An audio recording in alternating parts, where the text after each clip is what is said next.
What's up, guys? Welcome back to another episode of Card Talk Canada.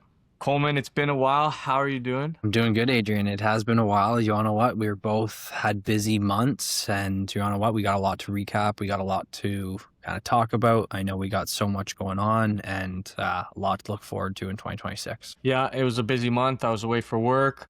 You were busy with a bunch of shows. The big one being the first ever CSC Expo. Yeah. Um, maybe we start there. How was that for you? Yeah, you know what? The expo was, you know what? It was a different style of just the whole layout and the new hall and kind of everything that went including with it. It was a really good show, and overall there was a really great mix of sports and Pokemon. And I think it was a little bit, the Saturday was a little bit slow with it being Valentine's Day and all of that. And I think that some people decided that Sunday or Friday was packed. Same with Sunday. The booth was jam packed all throughout the weekend. And it was so great to see everyone who you kind of connect with over in each expo and meet so many new people and do deals and just kind of see what other collections are out there for sale and not for sale. And there were some great pieces out there on the floor. For some of us who weren't there, what was the breakdown? Because we know CSC's been heavily TCG recently. How was the breakdown of TCG versus sports at this one? Yeah, I think, you know what, I think in comparison to what we normally see at some of these shows where you're looking at an 80-20, 90-10 split, I think that they did a really good job of focusing on getting high quality vendors from both sides of it. There were probably still more Pokemon vendors. Was probably a 60-40 split, but the way that they had it laid out was, I thought they did a great job at kind of splitting it up, but also doing a good job at keeping it together. So everyone kind of mingled in and out, and I really enjoyed the way that the walkways and everything were laid out. They were really wide and they were nice, and it just gave lots of people the opportunity to walk and kind of not be crammed like some of these shows where you're shoulder to shoulder and you don't really want to be there because there's so many people in one space. That's what we like to hear. It's all about the layout, I find. And this was only one hall, right? Typically the expo's 2.5. How was it with just one hall? Good. Yeah, you know what? It was in the different halls. In comparison to where regular Sports Card Expo is, it's in Hall 5. And I really thought that they did a great job with the setup. And as I said, and it was split up very nicely from where everyone came in to where it funneled through the kind of hall and the whole show. I felt like everyone got kind of an opportunity to get taken a look at, just because of the layout and the way that they funneled people throughout the whole space. There was signers there throughout the whole weekend. There were tons of different activities and kind of enrichment stuff throughout the hobby there. And me and you haven't been able to talk about how it was for you specifically. What might have been your favorite sale / card you wish you didn't let go of, and what was the coolest card you came home with? Honestly, there was nothing too particular that I let go of that I was too attached to. I know some of I got rid of some packs, 2009, 2010 O-Pee-Chee Premier packs, which one of our favorite sets, I know, for all of us. That was kind of something where I look back on it like, did I want to do that? But I was happy with what I got for them. But I think overall, it was just such a great weekend full of pickups. I picked up Austin Matthews, rookie emblems of endorsements. I picked up lots of just great quality legends, patch cards, autos, stuff from the cup. And I feel like there was not a lot of buying opportunity, but I felt like we capitalized on the most of it. I feel like there was a lot more buyers there than there were sellers, which, you know what, it's great for shows, and like we love that, but I also like to buy at these shows. And there was some great cards that walked up to the table. We saw a couple PSA 8 Gretzky's. We saw a couple Nathan McKinnon RPAs, and just some beautiful, beautiful cards that came up to the table. It was nice to see how kind of high quality of cards were walking the room and walking the show floor, and tons of people were trying to get their hands on them. That's what we love to hear. It was right in the middle of the Olympics too. Were we seeing the same thing we saw last expo? Celebrini, or was there a few early names as well? You know what? It was just a crazy expo with the way I think Celebrini was super hot. Tons of people were looking for his stuff, and his stuff was flying throughout all 3 days of the show. But I feel like there was some other players on the team. Like you look at anyone on Canada's roster, and even some of the Americans, where a lot of people were buying Jack Hughes, let's say, and look at the way that turned out. I know I look back at some of the Hughes that I sold, and I think about whether or not, was it a mistake? But at the end of the day, you take your profits where you can, and you move on to the next card, but I know whoever bought those cards certainly should be happy with the way he's performed. But you just take a look at where his market's gone, and I feel like there was a lot of people who were taking a look at who else that could have been.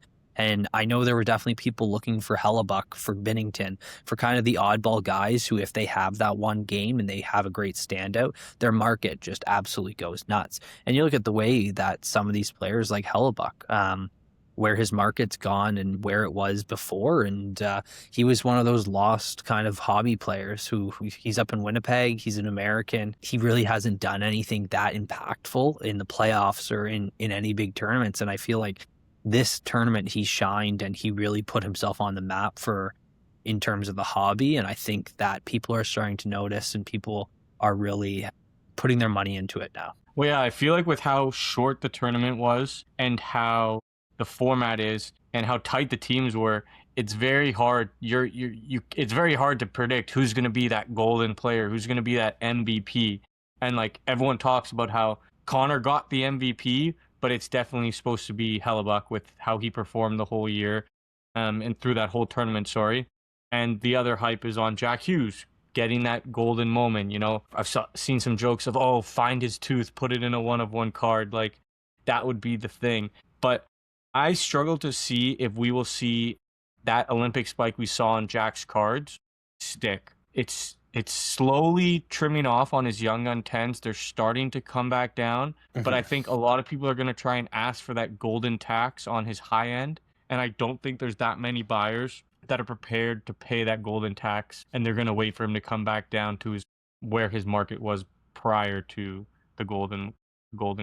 For sure, and I agree with that. And I think that you look at where some of these comps have gone and how high they went and how kind of they flatlined a bit back down to where they not were in the beginning, but before.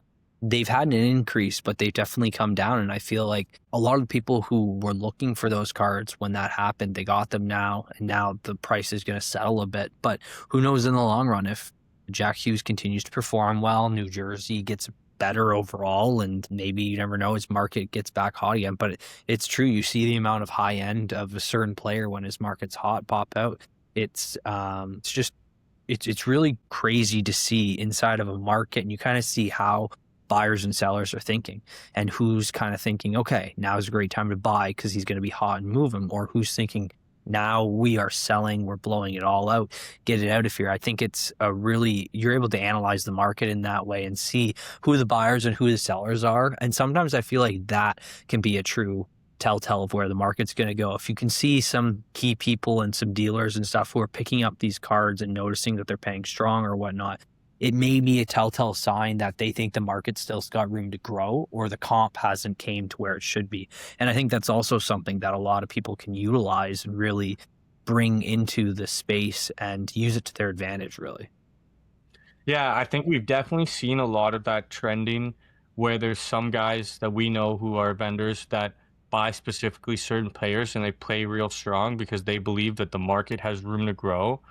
And that's definitely a strategy for some people, where they'll pay like 90% and they're looking to wait to sell it at 110, 115% because they just know that the demand is there for a bit. One who happens a lot to, Sidney Crosby. One market it's been happening a lot with. We know a lot of high-end Avs buyers who buy for vending purposes because they believe that market's still undertapped with how good that team is, McKinnon, McCarr, how good they are. So it'll be interesting to see because we did see a bit of a freeze on the Crosby market when he went down during the Olympics. He was trending so hot. He was going to be the card to be having in going into the gold medal game, but that injury a week out really staggered that market. So it'll be interesting to see what happens there with Crosby's market. If he comes back in a month, will it pick up the same way? Because I mean, Pittsburgh's looking just as strong, so he could keep pressing his name in that title contention. So I'm interested to see how this will all play out, like long term. Like, are we going to see a snowball effect now as we go into playoffs where people start buying really quickly? Because right after the golden goal were some of the highest sales we've seen on Jack Hughes cards. Lots of buy nows, people grabbing whatever they could right after the goal. Like, are we going to see that same momentum build into the playoffs as we go here? Or did the Olympics actually pause some of the momentum that the regular season has? Because I know I've heard from some people are like, You watch the game at the Olympics, and how can you go back and look at the NHL games now and be just as exciting, because it was just so good. The talent on the ice, the game itself was just so good. And now the NHL, why are we watching these fourth liners play? No offense. No, it's definitely something when you look at the quality of the games and kind of the pace of play and just the overall decision making and the speed that they're able to think on the ice. It's clearly such a different game. And I completely agree when going back, and maybe I feel like some of these guys who are maybe lower tier, who maybe had a following, or maybe their markets start to dwindle off a bit because more people are starting to focus on the superstars or the more higher end stuff. Just from here, I think the market is in such a healthy place where we can go any of which way from here. I feel like there's tons of people who are looking to buy high end, mid end, low end, kind of a mix of everything. And you look at these shows and what people are asking for, what people are buying, and they're really putting their money to. It's a whole wide range of things. And I feel like some people who talk about that the high end market is going crazy, and I know we talk about that all the time and we focus on that a lot. But overall, I think just the market in general is really in a great place. And I think one thing that may not be talked about a lot, but the way that US won, and for the hobby, it was such a great thing for the hobby, because I really feel like it brought a whole different demographic of maybe buyers and sellers into the market that wouldn't normally take a look at hockey or take advantage of buying and kind of owning some of the great cards that come in the hockey market. It's something where as many more people come into the space and learn about it and kind of enjoy it, it's just better for everyone involved. Perfect time, though, for us to get back into it. We have Series 2 coming out this Wednesday. Some big names in this one. I'm very excited for it. As usual, it's the same box breakdown as in the past. A hobby box gets you 6 Young Guns, chance at your parallels, Young Gun canvases, blacks, all that. A few different inserts. Nothing too crazy jumps out at me off the start. But for me, the biggest thing is the checklist of names. So if we get into the Young Gun checklist of names, obviously off the start, The big one, Matthew Schaefer. the big one, Matthew Schaefer. Yeah.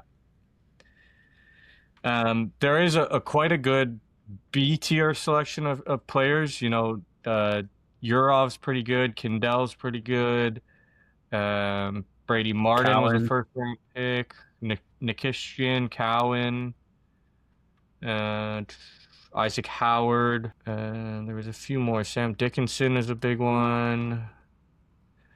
The Detroit pair. Palika and Finney's in here. Then we've got Bume, Michael Misa, and Emmett Finney to round it off. It's a pretty good crop, if I do say so myself. It is a one, and I feel like, yes, of course, it's going to be dominated by the Schaefer talks and all that, but I feel like there are a lot of good rookies who you could maybe prospect and hope for in the next couple of years to really pop up and their markets have an impact. I think, I'm very curious, and I think maybe we'll play a fun game here. What do you think is going to be Matthew Schaefer's going price as a raw Young Gun? I'm going to say it's going to be $400. You think $400? You think he's going to set new records? We saw Hudson come out.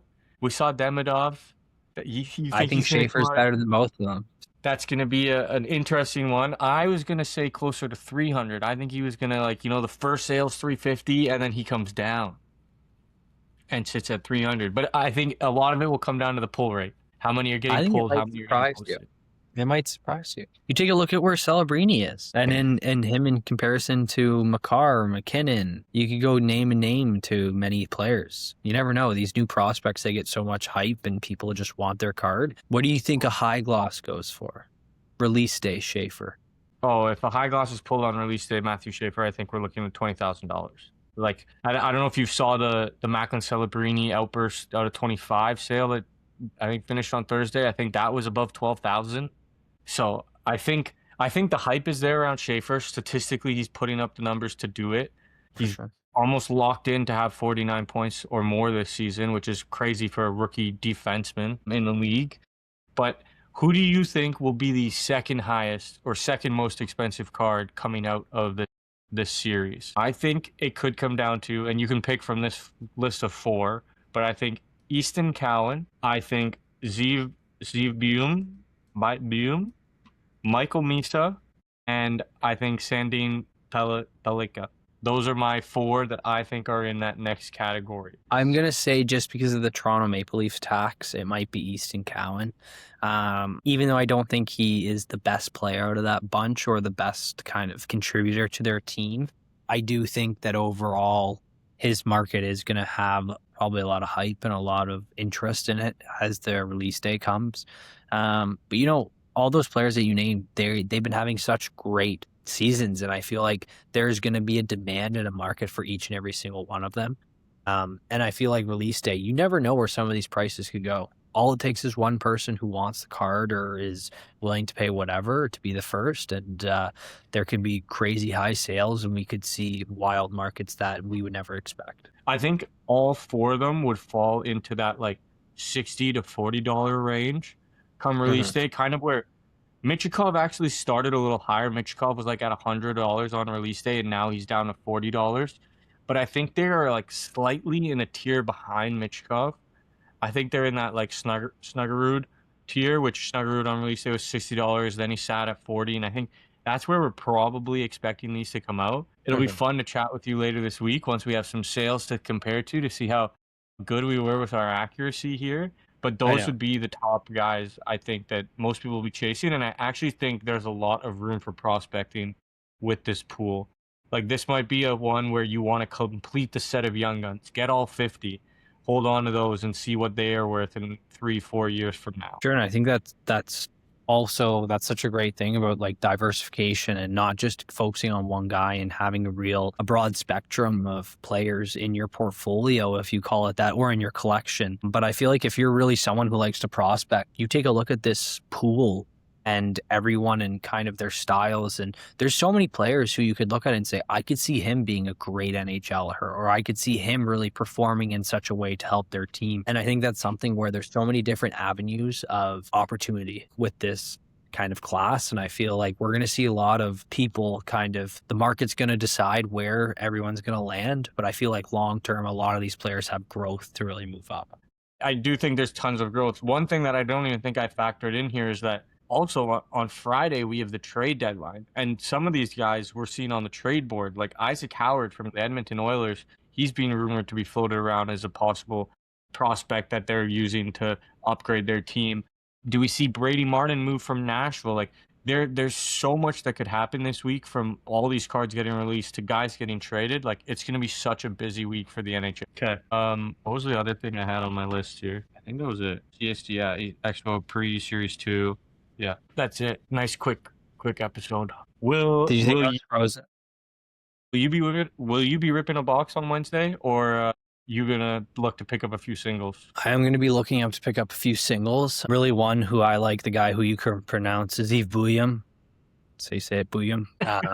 I'll be looking to pick up some of his young guns, as well as I think Michael Misa might be a player. This weekend we got the Ottawa show, so I'm really excited. Hopefully there'll be a lot of new things that come by. And please, if you are in the Ottawa area, come by, bring us by all your hits from, or non-hits, young guns from Series 2. We'll be looking to buy all of them. Really, I think it's going to be a great release week, and I feel like there's lots of hype behind it. We'll see how Wednesday goes, what the pull rates look like, what players are popping out most, if any high glosses get pulled, any red outburst, or if there's anything new or exciting that gets pulled. I know Thursday we want to come back. We want to sit down and kind of have another discussion about where the prices are and where release day prices have landed. And hopefully by then we'll have some sales of each of the key major players and hopefully some bigger cards to kind of take a look at. And I hope a high gloss sells for the big guys, or maybe some outburst we can take a look at. It will also have to look at clear cuts, where those land now, because people are really, I feel like those have been in such high desirability from people recently, and you see their markets just kind of explode. So I think that's something you take a look at. I think all the different variations are something where people are looking for them and looking to complete a lot of the rainbows. I've been seeing that lots. People are looking for the oddball ones to complete. And you look at the prices of where some of these players are. Celebrini for a silver foil or a rainbow foil. It's crazy. And I think that's also going to be another thing. There's a lot of people on ePack opening this stuff up, trying to get a Schaefer silver foil. Be first to market for that. That would be, I think, a huge idea. If you can get that card in your hands and get it off to an auction or sell it right away, it would do numbers. You said something there that spiked a memory of mine, but The Ottawa show this weekend, with the trade deadline being on Friday, all I remember from last trade deadline was the whole Dylan Cousins, Josh Norris. There were so many guys who PC'd both those guys where they were all looking to move them online. And I'm so excited that this weekend we're going to see the market heat up again, where people are going to unload PC guys who got traded to a different team. We saw it earlier this year when Marco Rossi went to Vancouver and Quinn Hughes went to Minnesota. We saw all those guys unload those cards because they're like, they left my favorite team. I don't want them no more. So then someone else, maybe on the new side, is looking to pick them up. So I'm very interested to see the amount of cards we start seeing this move this weekend. No, me too. I hope we get to see some cards for sale and people actually looking to move some stuff, because a lot of people have been buyers, and I respect that. I respect people think that the market's in a good place and it's got lots of room for growth, but let's see some selling here. Yeah, I'm very excited. We will touch base again later this week with everyone, hopefully to break down some of the breaking news prices as the product gets released on Wednesday. And we'll see you guys then.